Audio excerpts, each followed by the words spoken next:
Mahigit isang taon na matapos magsimula ang pandemya, ito, back to normal na naman tayo. Siksikan na naman sa mga kalsada. Napakatindi na naman ng traffic. Kaya tayong mga rider, imbis magkotse, magmomotor na lang tayo para mas mabilis makarating sa trabaho.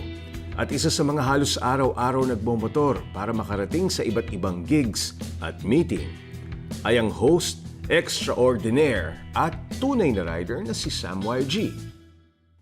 Sa ordinaryong Pinoy, si Sam YG ay isang batikang host at kilalang TV personality. Mapa TV show man, weddings o iba pang events, dekalibreng host si Sam. At syempre, isa rin siyang sikat na DJ. Pero sa riding community, kilala si Sam bilang isang avid rider. Hindi pa nga masyadong uso ang pagmamotor noon, isa na siya sa mga nauna. Papi, ano ka ba nagsimulang magmotor? You know, funny story. Of course, ngayon magka-resurgence ng riding. I started riding when I was 14 years old. Mga ganito ka palang kalaki na. Yung little... baka Hindi pa ako Bombay nun eh. Ano pa lang ako nun? Korean pa yata ako nun. My dad got me this Dio na smuggled. Okay. Which was the norm before. Sabi ko, basta may scooter kayo, 50cc na, Sobrang sikat nung Dio before. It was the, the prettiest looking, sharp scooter, di ba? No plate number, whatever. Pang village, Yung pala binili para mautusan ako mag-grocery, So I had a Dio.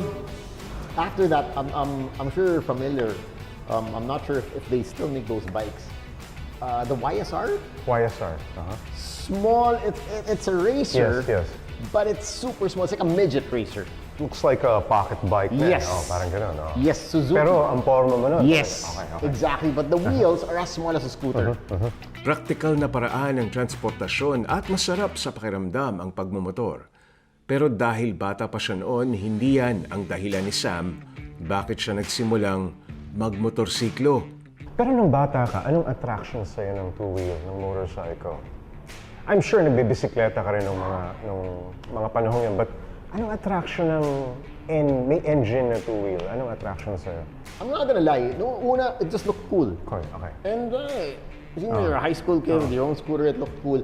But then going forward after a couple of years, the practicality of it, and then siguro third, yung siyempre bata ka, yung speed face. Correct. Na-enjoy mo pa. Noong time yun, medyo daredevil ka pa. Correct. Wala ka namang iniisip. Hinahanap-hanap mo. Hindi ka takot sa kahit ano eh. So I think those are the three, if anything, that Correct. really attracted me to riding bikes. Gaya ng maraming rider, hindi lang iisa ang motor ni Sam. Meron siyang 7 bikes sa kanyang koleksyon. At lahat yan, may iba-ibang gamit depende sa kanyang dadaanan at pupuntahan. Though my favorite would have to be the KTM 790 Adventure. Okay. Just cause it's my All-rounder. no-brainer bike. Okay. It's so comfortable and it has a box.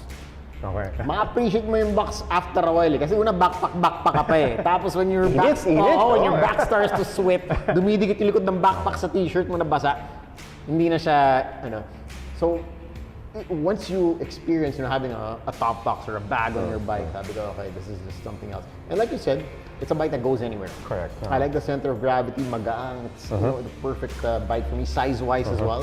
I think it's perfect. There would have to be the R90. Just because we all know it's such a good-looking bike. Correct. It is such a good. It's a looker. Okay. It is a looker and performs very, very well. Super happy with that as well. So I think yung mga keeper bikes ko, and I have the Swarna. Correct. Which is also a looker. So I use that a lot in the city. For quick city rides, it's very nimble. It's light. Light, nimble, singit-singit. Maporma rin. May mga paborito ngang motor si Sam, pero sa hilig niyang magmotor, lahat sinusubukan niya. Kaya naman na-curious siya agad doon sa Mutt motorcycles na nakadisplay sa likod namin. Dito sa may Caferista, Brixton Street, Capitolio, Pasig. Looking at the bikes, sa tingin mo, saan sila masarap gamitin? I mean, it looks Snazzy. classic, custom motorcycle, maporma. What do you think ang magandang application nitong mga motor na to? First and foremost, these Mutt bikes, when I walked in pa lang, no, remind me of my Ducati Scrambler. Okay. Kasi medyo ganito ko siya pinorma. You know, the headlight. Rugged, no? Rugged. Oh. The tires, the wheels. Tires they look off-road talaga. Oo. For a 250 like this, I'm sure it's great sa city. Okay. It would be a great city bike because it's not too wide. Like I talked about, you know, mga super wide bikes kanina, and it could be a problem, you know, maneuvering through traffic, and if you are a city rider. What's nice about it is forma locker siya. Okay. Diba? And I think the whole retro bike feel and market is really picked up. We all know that, diba? Kung mga rider, talaga mahilig sa retro-looking bike. Bakit? Kasi they are timeless. Correct. Kahit na ito, 10 years or 20 years from now, it's probably gonna still look like that. Sa tagal ng nagra-ride ni Sam, nasubukan na niya halos lahat ng klase ng motor at nakapunta na rin sa napakaraming lugar. Pero pati pala riding style niya nagbago na rin. Mula kasi sa pagiging speed freak, chill ride na lang daw ngayon si Papi Sam. Katunayan, isa na siya ngayong safe ride advocate. Anong magandang mindset? Pag alam mo magra-ride ka today, anong magandang isipin lagi before you mount your bike? I think it's very important to think about your home, the people that care for you, that love you. In as much as, you know, pinapayagan ka na nila to be on two wheels, uuwian mo sila, diba?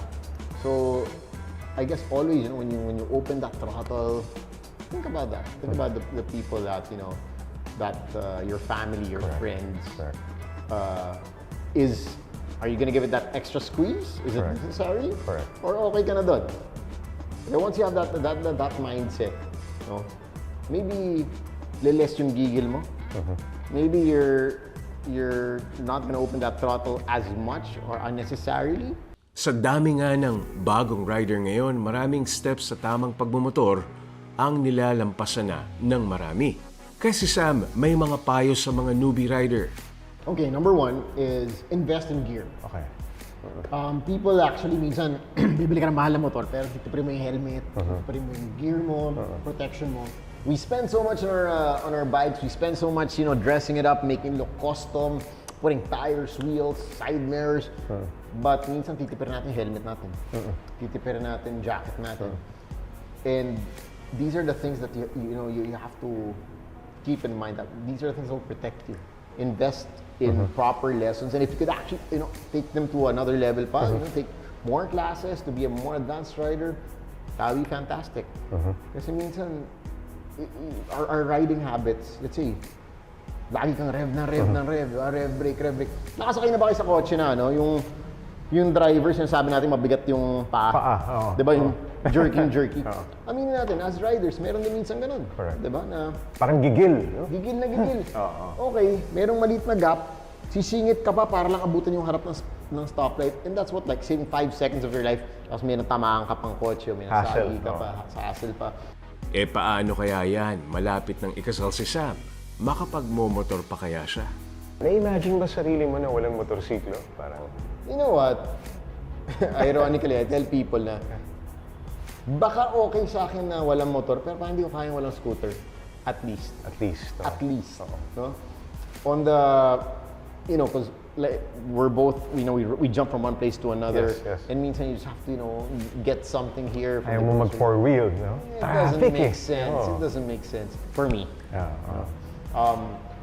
But I think also as I moved on, you know, in life, you know, I progressed in life, you know, I'm engaged. Also adjusted my riding style. Mas mabait na ba si Sam YG? Oo, iba na yung mindset na parang dati mas daredevil, mas bata ka, mas wala kang pakialam. Ngayon, may iniisip ka na. Going back to what we talked about, mo na parang, okay, teka, tama, efficient pa ba itong ginagawa ko?